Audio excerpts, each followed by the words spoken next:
Episode 48, Perform Independent Verification and Validation for Assurance, we focus on gaining credible assurance by bringing in independent eyes, methods, and evidence-driven reviews. Independent verification and validation, often shortened to IV&V, is about more than hiring a different team to repeat the same steps. It is about creating a structured, objective challenge to the story the project is telling about its own security. For an exam candidate, this is where governance, engineering practice, and assessment discipline converge. The core idea is simple. The closer a team is to a system, the easier it becomes to overlook assumptions and skip uncomfortable questions. Independent review restores balance by examining both controls and evidence from a fresh vantage point and documenting the results in a way that stands up to scrutiny. The first building block of meaningful IV&V is separation of teams and incentives. Independence is not just organizational distance. It includes reporting lines, performance objectives, and the absence of pressure to defend prior design choices. In practice, that can mean a central assurance or internal audit function that does not report into the delivery chain it is reviewing, or an external partner with clearly defined responsibilities and no stake in passing or failing a particular release. Transparency is equally important, with engagement terms, access levels, and communication patterns documented and agreed in advance.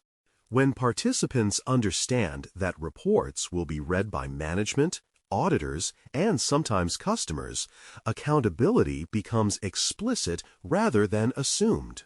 Once independence is established, coverage becomes the next priority. IV&V activities should verify that requirements, control objectives, and risk treatments are actually reflected in tests and evidence, not just in design documents. This involves tracing from documented requirements through acceptance criteria to specific test cases, logs, and configuration snapshots. Coverage analysis often exposes areas where requirements were interpreted too narrowly or where testing focused only on happy paths. That discovery is not a failure. It is the value of independent review. Validation then examines whether implementations meet intent under realistic operating conditions, not just in ideal lab scenarios. Independent reviewers look at how systems behave when loads spike, when dependencies degrade, and when error conditions cascade. They might review stress testing artifacts, fault injection results, or high availability failover exercises, and compare them with stated availability and integrity requirements. Assurance comes from seeing that security controls hold up when the environment is noisy and imperfect, such as under peak transaction volume or partial service outages.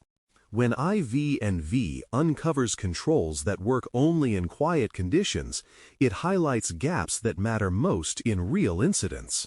Recreating tests independently is another hallmark of strong IV&V work. This is not done to second-guess every decision, but to confirm reproducibility, environment parity, and toolchain integrity. Independent testers may set up their own instances of scanning tools, use separate accounts in staging environments, or reconstruct manual steps based on procedures and runbooks.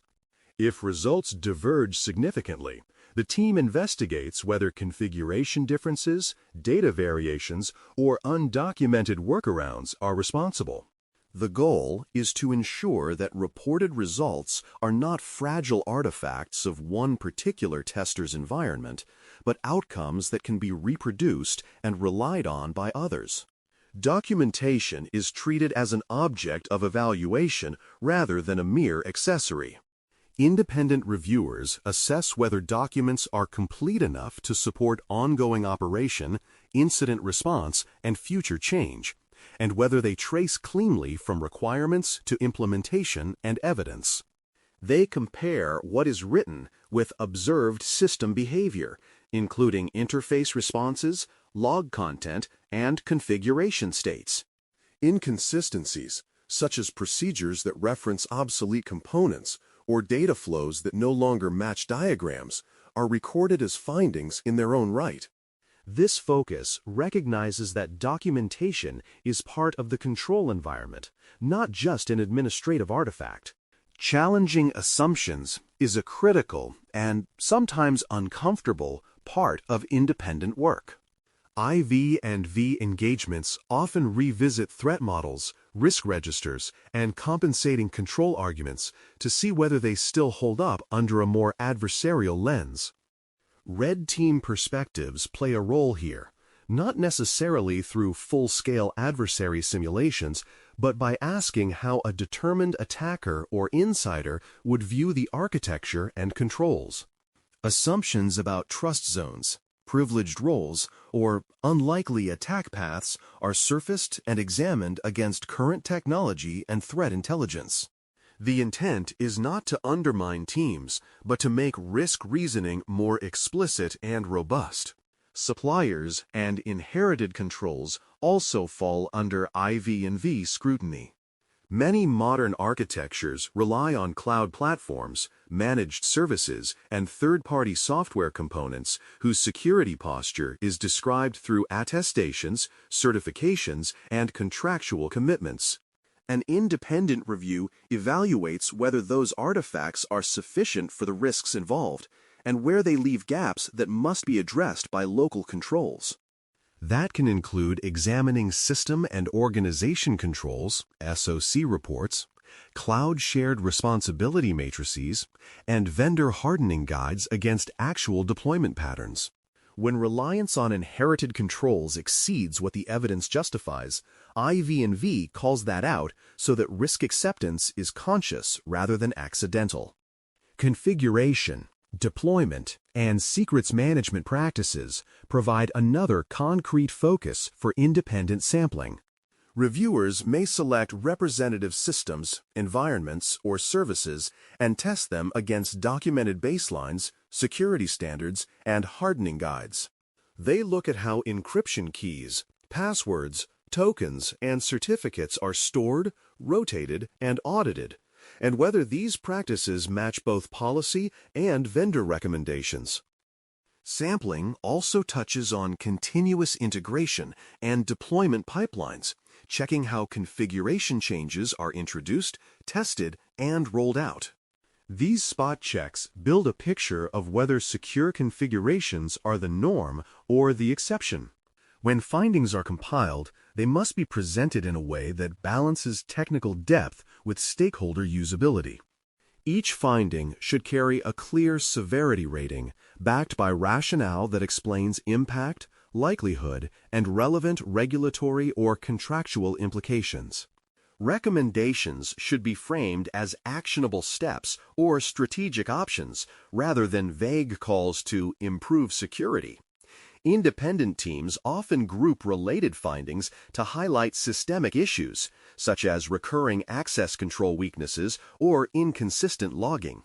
The final package should be something that product owners, risk managers, and executives can use to prioritize effort without needing to decode specialist language. Verification does not stop with the initial report.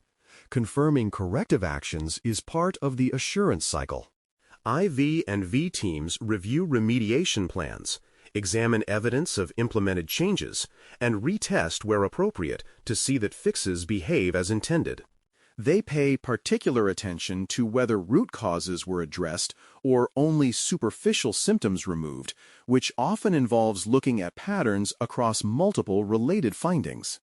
When retests succeed, assurance statements are updated to reflect the new posture, often with explicit notes about which risk categories have been mitigated and which remain.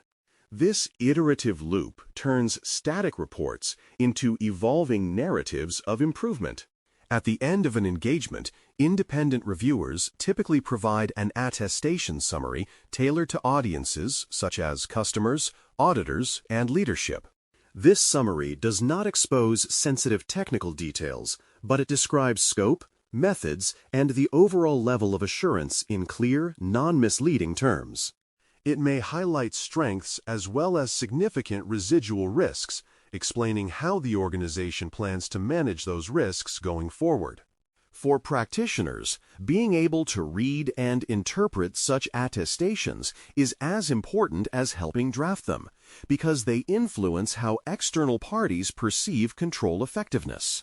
A well-crafted summary becomes a reusable artifact in customer due diligence and audit conversations.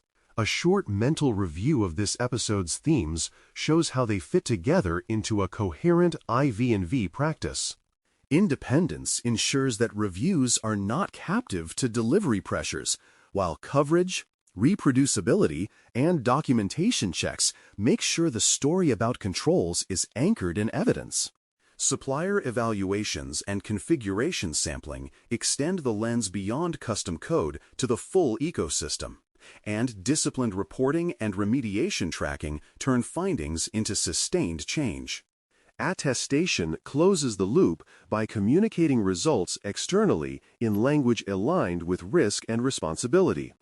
Together, these elements define a mature approach to independent assurance rather than a one-time second opinion. The practical conclusion for episode 48 is that independent verification and validation becomes real only when time and scope are explicitly set aside for it. Scheduling an IV&V window for a meaningful system or release with a clear definition of objectives, boundaries, and artifacts to be reviewed is a strong first step. When teams commit to this structure and follow through on findings, independent review evolves from a checkbox into a trusted part of the organization's assurance fabric. For an exam candidate, understanding and advocating for this kind of structured independence is a hallmark of professional maturity. Thanks for listening. For more audio courses, daily newsletters, and more, please visit baremetalcyber.com.